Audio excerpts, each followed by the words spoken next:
The Valkyrs, the Battle Maidens. Odin's special attendants, the Valkyrs, or Battle Maidens, were either his daughters, like Brunhild, or the offspring of mortal kings, maidens who were privileged to remain immortal and innumerable as long as they implicitly obeyed the god and remained virgins. They and their steeds were the personification of the clouds, their glittering weapons being the lightning flashes. The ancients imagined that they swept down to earth at Valfather's command to choose among the slain in battle heroes worthy to taste the joys of Valhalla and brave enough to lend aid to the gods when the great battle should be fought. There through some battlefield where men fall fast, their horses fetlock deep in blood they ride, and pick the bravest warriors out for death, whom they bring back with them at night to heaven, to glad the gods and feast in Odin's hall. Balder Dead by Matthew Arnold. These maidens were pictured as young and beautiful, with dazzling white arms and flowing golden hair. They wore helmets of silver or gold and blood-red corselets, and with spears and shields glittering, they boldly charged through the fray on their mettlesome white steeds. These horses galloped through the realms of air and over the quivering Bifrost, bearing not only their fair riders, but the heroes slain, who, after having received the Valkyr's kiss of death, were thus immediately transported to Valhalla. The Cloud Steeds. As the Valkyr's steeds were personifications of the clouds, it was natural to fancy that the hoarfrost and dew dropped down upon the earth from their glittering manes as they rapidly dashed to and fro through the air.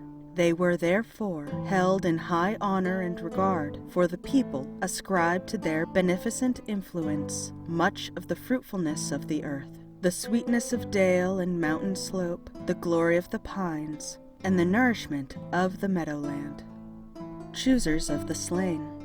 The mission of the Valkyrs was not only to battlefields upon earth, but they often rode over the sea, snatching the dying Vikings from their sinking dragon ships. Sometimes they stood upon the strand to beckon them thither, an infallible warning that the coming struggle would be their last, and one which every Northland hero received with joy. Slowly they moved to the billow's side, and the forms, as they grew more clear, seemed each on a tall, pale steed to ride, and a shadowy crest to rear, and to beckon with faint hand from the dark and rocky strand, and to point a gleaming spear. Then a stillness on his spirit fell before the unearthly train, for he knew Valhalla's daughters well, the choosers of the slain.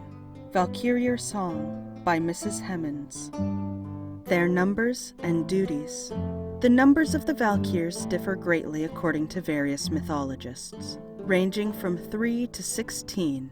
Most authorities, however, naming only 9. The Valkyrs were considered as divinities of the air. They were also called Norns or Wish Maidens. It was said that Freya and Skuld led them on to the fray. She saw Valkyries come from afar, ready to ride to the tribes of God. Skuld held the shield, Skaugul came next, Gunnar, Hildur, Gaundl, and geir-skaugul. Thus now are told the warriors Norns. Seaman's Edda, Henderson's translation. The Valkyrs, as we have seen, had important duties in Valhalla. When, their bloody weapons laid aside, they poured out the heavenly mead for the Einherjar. This beverage delighted the souls of the newcomers, and they welcomed the fair maidens as warmly as when they had first seen them on the battlefield, and realized that they had come to transport them where they fain would be. In the shade now tall forms are advancing, and their wan hands like snowflakes in the moonlight are gleaming. They beckon, they whisper, "Oh, strong-armed in valor, the pale guests await thee, mead foams in Valhalla." Finn's Saga by Hewitt.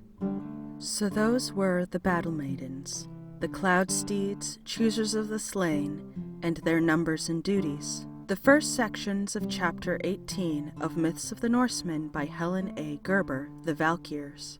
I will be working my way through this book section by section, and if there are any other public domain books that you would like for me to read, please leave a comment below. Did you enjoy this video? Then subscribe for more, and be sure to check me out on Facebook and Patreon. I also have a Twitter now. Thank you for listening, and have a lovely evening.